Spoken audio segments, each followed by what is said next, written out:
बंगाल का चुनाव आ रहा है। नेताजी सुभाष चंद्र बोस ने पंडित जवाहरलाल नेहरू को एक चिट्ठी लिखी थी,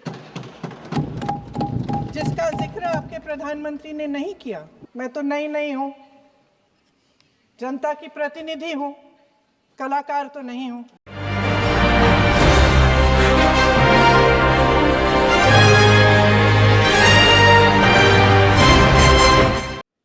लेकिन आज की ये बहस मुझे कुछ अजीब सी लग रही है। जैसे मैंने कहा, ये गीत देश की आत्मा का हिस्सा बन चुका है। 150 सालों से देशवासियों के दिलों में ये गीत बस चुका है। 75 सालों से हमारा देश आजाद है, तो फिर आज इस बहस की क्या आवश्यकता है?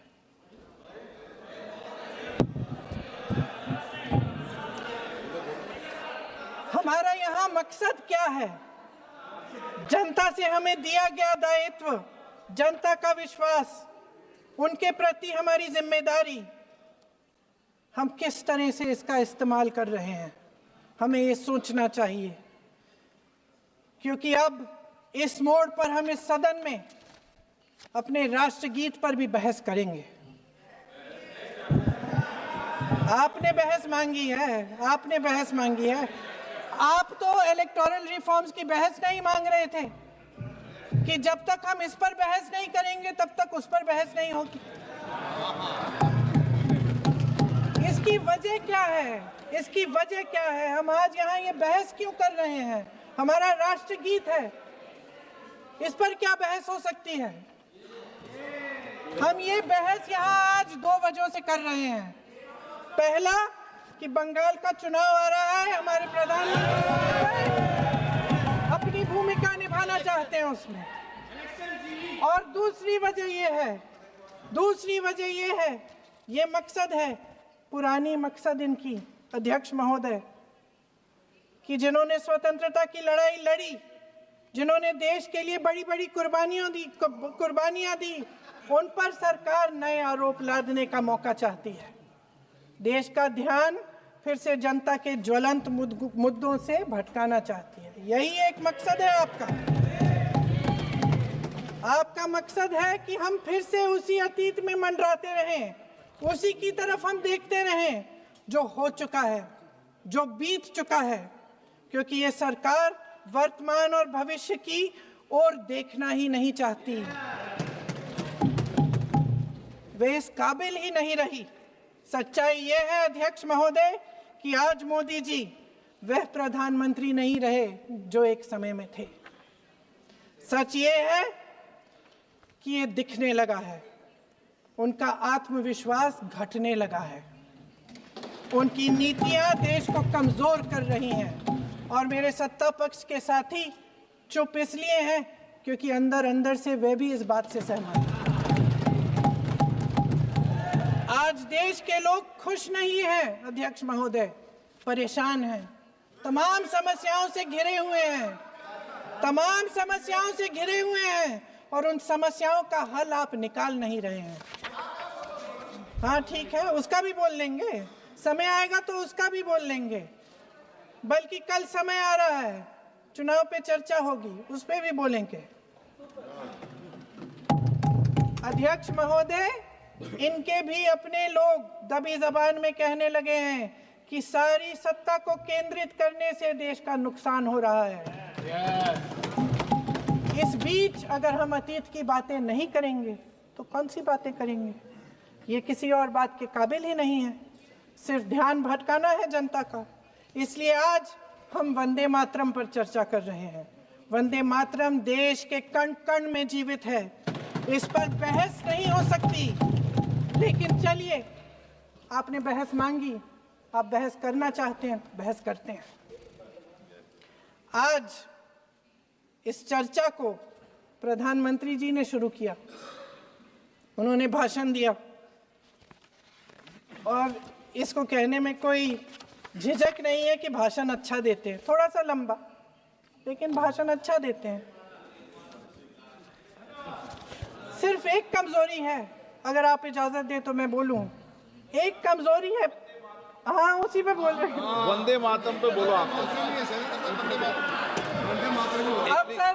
अब सर मैंने तारीफ कर ली, आज थोड़ा आज और भी विषय बोलने वंदे मातरम का है तो हम वंदे मातरम पर ही रखें, ठीक रहेगा। सर ये वंदे मातरम पे ही है। सर आपने प्रधानमंत्री जी को सुना था, अब तो शुरू नहीं हुए। सर भाषण बहुत अच्छा देते हैं, लेकिन तथ्यों के मामले में कमजोर पड़ जाते हैं। बहुत कमजोर। इसमें भी एक कला होती है कि तथ्यों को किस तरह से जनता के सामने रखा जाए। मैं तो नहीं हूं, जनता की प्रतिनिधि हूं, कलाकार तो नहीं हूं। इसीलिए मैं भी सदन के सामने कुछ तथ्य रखना चाहती हूं, लेकिन सिर्फ तथ्य के रूप में रखना चाहती हूं।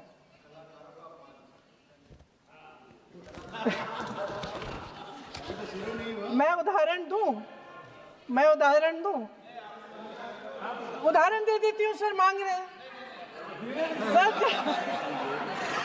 सर वंदे मातरम के बारे में, वंदे मातरम की जो सालगिरह पे आपने एक बड़ा कार्यक्रम आयोजित किया था, उसमें प्रधानमंत्री जी ने भाषण दिया। उसमें उन्होंने कहा कि 1896 में पहली बार गुरुदेव रविंद्रनाथ टैगोर ने ये गीत एक अधिवेशन में गाया।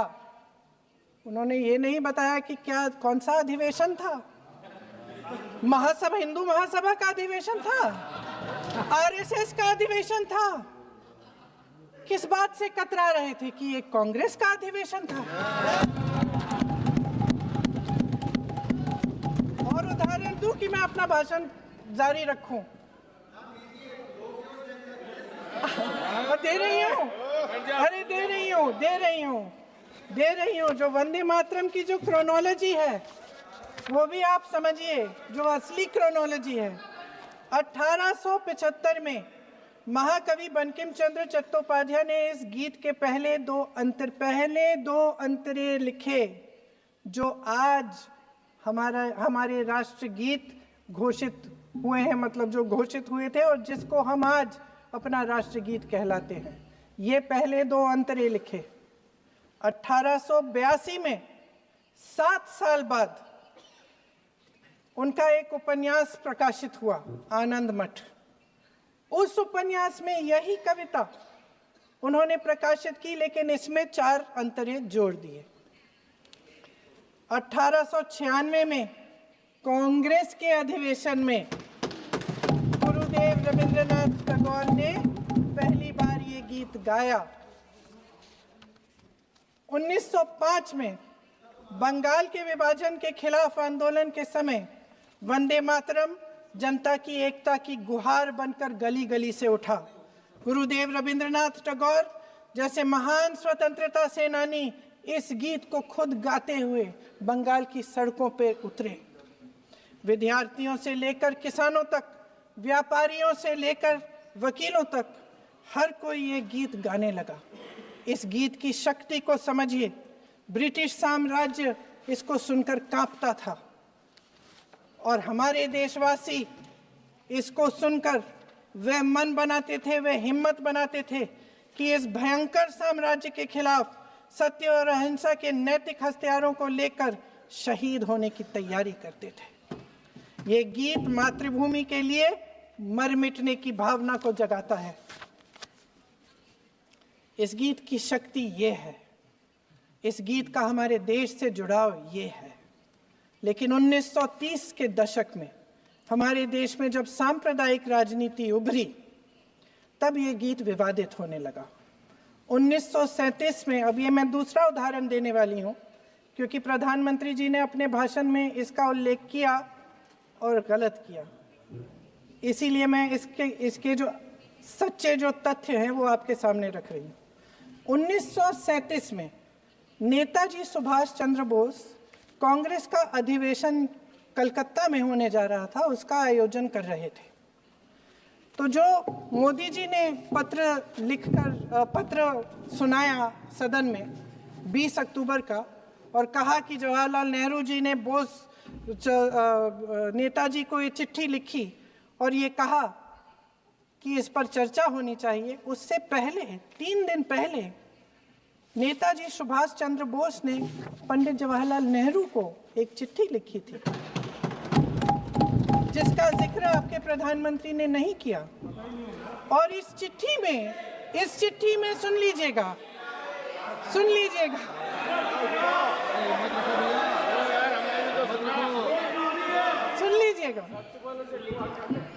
आप नेताजी के लफ्ज नहीं सुनना चाहते?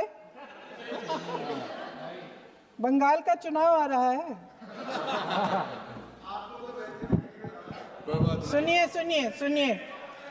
सुनिए। हाँ, कोई बात नहीं, हम तो देश के लिए हैं। हम देश के लिए हैं। आप चुनाव के लिए हैं, हम देश के लिए हैं। हम जितने भी चुनाव हारे, हम यहाँ बैठे रहेंगे और आपसे लड़ते रहेंगे और आपकी विचारधारा से लड़ते रहेंगे। अपने इस देश के लिए, अपनी इस मिट्टी के लिए लड़ते रहेंगे। आप हमें रोक नहीं सकते।